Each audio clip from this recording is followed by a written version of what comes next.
आणि सगळे संत महात्मा म्हणतात वाचायची तर गीता वाचा, वाचायची तर ज्ञानेश्वरी वाचा, अनुभव घ्यायचा तर ज्ञानेश्वरीचा अनुभव घ्या, गीतेचा अनुभव घ्या.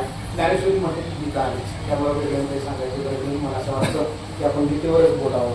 तर ओवी आता येते तर पाहिजे जाणवायला विनंती केली की मग कोणत्या ओळीवर बोलावं. आणि डोळे बंद करून ज्ञानेश्वरी बनते. गीतेवरच्या भरपूर ओळ्या ज्ञानेश्वरीमध्ये आहेत. ती ओळी माझ्यासमोर आली 15 ते ती ओळी अशी आहे. साचची बोलाचे नभे हे शास्त्र, संसार विनते हे शस्त्र, आत्मा अवतरते मंत्र अक्षरे. ती ओवी आली. इतकी सुंदर ओवी आहे. गीतेची मोठी त्याच्यामध्ये आली. साचची बोलाचे नभे हे शास्त्र. स्वतः पद्धतीचा अर्थ लोकांनी उत्पन्न जाऊ. हे बोलण्याचं शास्त्र नाही, फक्त बोलण्याचं नव्हे. नलबराई म्हणतात हे फक्त बोलण्याचं. संसार विनते हे शस्त्र. तुम्हाला संसाराच्या मायाजाळातून बाहेर काढण्याचं हे शस्त्र आहे. आणि त्याचबरोबर आत्मा अवतरते मंत्र अक्षरे. तुमच्या आत्म्याला जागृत करण्याची ताकद त्याच्या एक एका अक्षरामध्ये आहे. म्हणजे गीतेतले सगळे अक्षर काय मंत्र आहेत. सगळे अक्षर मंत्र आहेत.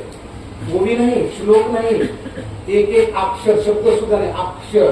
गीतेतला अक्षर ऐशी मुखोने अक्षरे निघती नादव एक सरे, तेव्हा विद्येच्या अंगारे जाऊची लागे, ती अक्षरे नव्हती लेखा ब्रह्म साम्राज्य पिका अर्जुनाला विचित्रिका उतरलेल्या श्रीकृष्णे. ज्ञानोबाने म्हणतात हे काय अक्षरे का कृष्णाच्या मुखातून पडलेले, हे ब्रह्मांड आहे. ब्रह्मांड ब्रह्म साम्राज्य